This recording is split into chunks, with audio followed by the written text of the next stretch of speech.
بسم اللہ الرحمن الرحیم وَلَقَدْ يَسَّرْنَا الْقُرْآنَ لِلذِّكْرِ فَهَلْ مِن مُدَّكِّرٍ۔ السلام علیکم ورحمۃ اللہ وبرکاتہ۔ آپ سبھی کو ولادت امام زمانہ حضرت مہدی عجل اللہ تعالیٰ فرجہ الشریف اللہم صلی علی محمد وعلی محمد کی ولادت کی مناسبت سے آپ سبھی کو تبریک عرض کرتا ہوں، مبارکبادی پیش کرتا ہوں۔ ہم لوگوں کی جو گفتگو تفسیر کے سلسلے میں شروع ہوئی تھی، اس بارے میں ابھی تک ہم لوگ یہ سمجھنے کی کوشش کی ہے کہ قرآن جو اللہ کی کتاب ہے، قرآن کو سمجھنا بہت ضروری ہے، کیونکہ قرآن کچھ آیتیں ظاہر ہیں جس کو شاید بہت آسان طریقے سے انسان سمجھ سکتا ہے، لیکن کچھ آیتیں محکم ہیں، کچھ آیتیں اس طریقے سے متشابہ ہیں کہ جن کو سمجھنا انسان کے بس میں نہیں ہے، مگر اس کو سمجھنے کے لیے یقیناً کہیں نہ کہیں پیغمبر اکرم کی احادیث یا روایت یا ائمہ علیہم الصلوۃ والسلام کی روایت اور ان کے احادیث کے سہارا لینے کی ضرورت ہے۔ ابھی تک ہم لوگوں نے یہ سمجھنے کی کوشش کی تفسیر کیوں ضروری ہے۔ تفسیر اس لیے ضروری ہے کہ اللہ نے قرآن کو قیامت تک کے لیے معجزہ قرار دیا اور ہماری ہدایت کے لیے جب بھیجا ہے، اور جو بھی انسانی مسائل درپیش ہوں گے تو ان سب کا راہ حل یہی کتاب ہے، یہی قرآن ہے پوری انسانیت کے لیے۔ اور پھر جگہ جگہ پر اللہ نے قرآن میں ارشاد فرمایا ہے، بسم اللہ الرحمن الرحیم انزلنا الیک الذکر لتبین للناس ما نزل الیہم ولعلہم یتفکرون، کہ ہم نے اس قرآن کو نازل کیا ہے، اور یہ انسان کیوں اس قرآن کے بارے میں غور و فکر نہیں کرتے۔ یا کہیں پر اللہ نے ارشاد فرمایا کہ افلا یتدبرون القرآن، یہ قرآن کے بارے میں تدبر اور غور و فکر کیوں نہیں کرتے۔ یا پھر کہیں پر خداوند عالم نے ارشاد فرمایا کہ اس قرآن میں اللہ نے ہر طریقے کی باتوں کو تذکرہ کیا ہے، ہر طریقے کی ہر چیز کا خشک و تر کا اللہ نے اس میں ذکر کیا ہے۔ یا یہی سورہ قمر کی آیت کہ جس میں خداوند عالم فرما رہا ہے کہ ہم نے قرآن کو بہت ہی آسان اور سلیس طریقے سے ہم نے نازل کیا ہے، مگر اس کو سمجھنے والے کہاں ہیں، اس سے نصیحت حاصل کرنے والے کہاں ہیں، اس سے ہدایت حاصل کرنے والے کہاں ہیں۔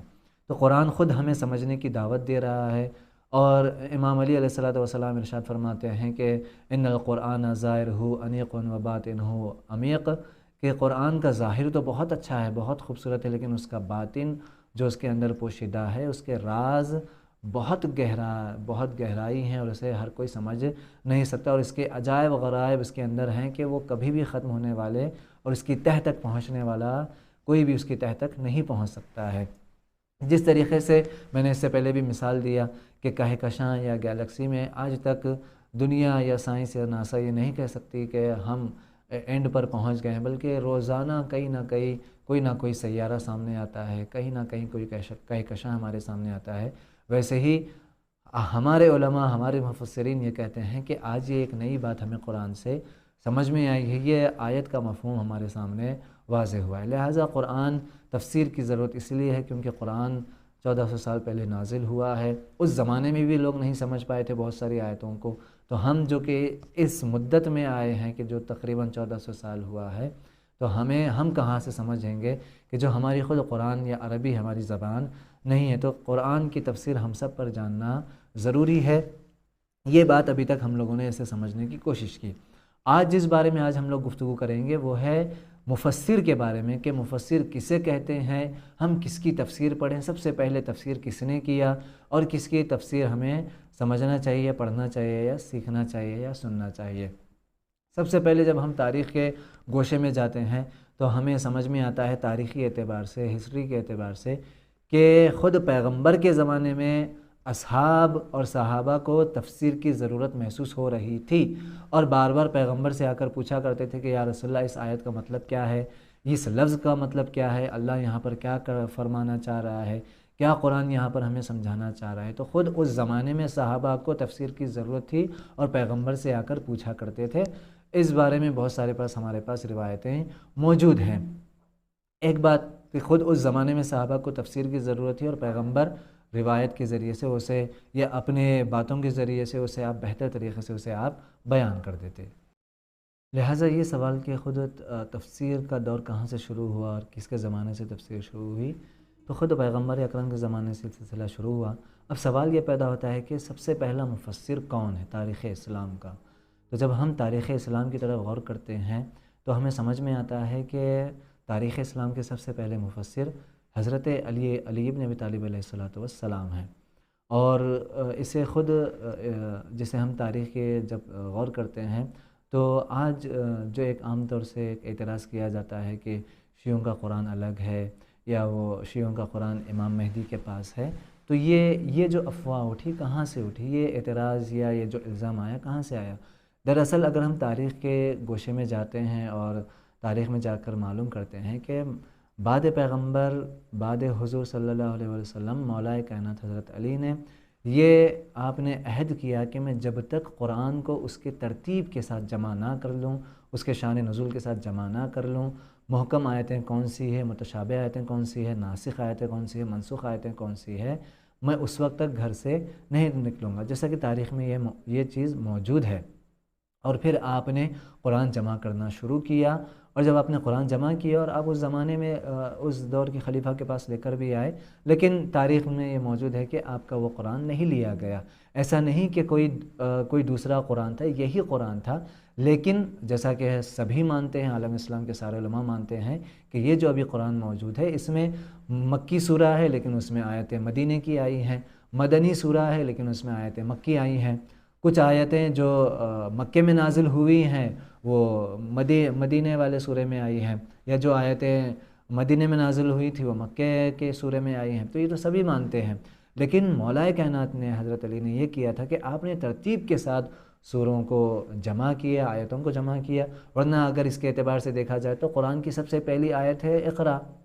سورہ علق کی پہلی آیت ہے، لیکن قرآن کہاں سے شروع ہوتا ہے؟ سورہ الحمد سے شروع ہوتا ہے۔ تو اسے تو سب مانتے ہیں کہ آیتیں اور جو ترتیب ہیں وہ بدل گئی ہیں، اور وہ آیتوں کا ترتیب جس طریقے سے پیغمبر کے زمانے میں نازل ہوتا وہ آیتیں نہیں ہیں جو ترتیب تھی آیتوں کی۔ لہٰذا حضرت علی نے وہی قرآن جمع کیا، ترتیب کے اعتبار سے شان نزول اس میں آپ نے جمع کیے، لکھا، اور اسی کو ہم مصحف امام علی کہتے ہیں کہ وہ قرآن جب آپ نے پیش کیا اور اس سے قرآن کو نہیں لیا گیا تو ہم یہ کہتے ہیں، اہل تشیع کا یہ ماننا ہے کہ وہی قرآن امام مہدی عجل اللہ تعالیٰ فرجہ شریف کے پاس ہے، اور وہی قرآن آپ لے کر آئیں گے جب آپ کا ظہور ہوگا، اور اس بات کو تو سبھی مانتے ہیں۔ لہٰذا طبقات یا تفسیر جس کو کہا جائے طبقات کبریٰ جنہوں نے لکھی ہے وہ کتاب، وہ مانتے ہیں کہ یہ مولا کائنات نے اسی اعتبار سے آپ نے قرآن جمع کیا تھا، یا کتاب الفضائل یا کتاب الفہرست، یہ سب اہل سنت کے علماء ہیں کہ جنہوں نے باقاعدہ اس بات کا اقرار کیا ہے کہ مصحف امام علی یعنی وہ قرآن تھا کہ جس میں آپ نے ترتیب کے ساتھ آیتوں کو جمع کیا تھا، شان نزول کے ساتھ آپ نے جمع کیا تھا۔ لہٰذا تاریخ اسلام کے سب سے پہلے مفسر حضرت علی علیہ الصلوۃ والسلام، لیکن علماء اسلام جسے سبھی مانتے ہیں، جناب عبداللہ ابن عباس کے جو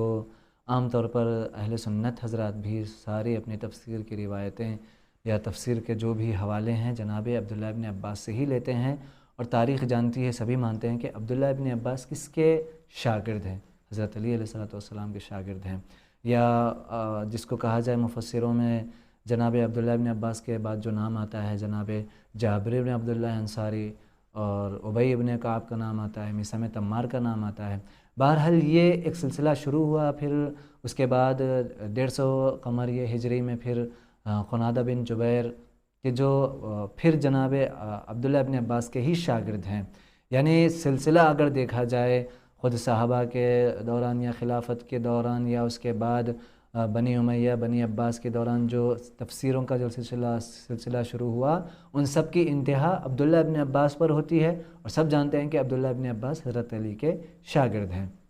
لہذا تفسیروں کا سلسلہ وہیں سے شروع ہوا یہ مفسر۔ اور اس کے بعد جو سوال آتا ہے کہ ہم کس کی تفسیر پڑھیں،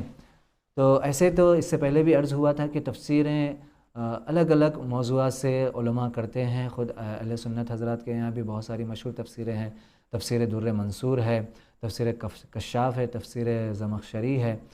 اس طریقے سے بہت سارے تفسیریں ہیں، یا خود اہل تشیع کے پاس جو مشہور تفسیریں ہیں، تفسیر قمی ہے، تفسیر مجموع البیان ہے، تفسیر بحرین ہے، تفسیر جس کو کہا جائے آج کے زمانے میں جو تفسیر جس کو اس صدی میں جو تفسیر بہت زیادہ مشہور ہوئی ہے تفسیر نمونہ ہے، اور اس سے پہلے ہمارے اسی کلاس میں سوال بھی ہوا تھا کہ کس کی تفسیر پڑھی جائے، تو تفسیر نمونہ بہت مشہور تفسیر ہے، یہ علامہ طباطبائی کی تفسیر تفسیر المیزان ہے، لیکن علماء ہمارے علماء کہتے ہیں اردو زبان علماء جس کو کہا جائے کہ سب سے مفہوم اور مشہور تفسیر جو بہت جلد سمجھ میں آنے والی تفسیر ہے وہ تفسیر نمونہ ہے، جسے گروہی طریقے سے تفسیر کی گئی ہے، جو آغا مکارم شیرازی صاحب کے زیر نظارت تفسیر ہوئی ہے اور انہوں نے اس کی جو ہے اس کی ذمہ داری سنبھالی۔ لہٰذا تفسیر نمونہ بہت آسان تفسیر ہے جسے ہر کوئی سمجھ سکتا ہے، اور اس کا ترجمہ اردو میں بھی موجود ہے اور جس کو کہا جائے انگلش میں بھی موجود ہے۔ اس کے علاوہ بھی تفسیر ہمارے ہند و پاک کے بھی بزرگ علماء نے تفسیر کی ہے، یا جس کو ہم کہیں کہ خود جس کو کہا جائے حافظ